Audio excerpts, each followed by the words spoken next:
Did you know there's a hidden menu in the App Store of your iPhone that will show you certain apps that have been downloaded and installed previously, but then hid from no one being able to see them?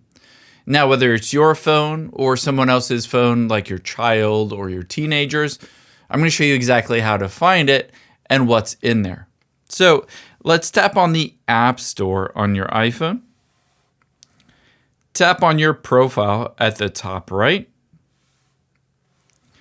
Tap on your name at the top where it says Account Info, Payments, and Settings.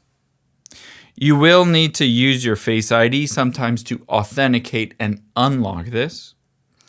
Scroll down and tap on Hidden Purchases. Unhide purchases that you've previously hidden. You can see on here, it will show you all of the apps that you have downloaded and installed on this account, whether it's this iPhone or an iPad or whatever. And on any of these, we can tap Unhide so that they will show up on the purchase list previously. So if you have a teenager or a kid that has bought or downloaded an app that you didn't want them to do, potentially they've hidden it from you not being able to see it. You can go directly in here to be able to see what those hidden apps are. I hope this helps. If you enjoyed this video, check out the video over to my right. I think you'll really like that one too. And thanks for watching.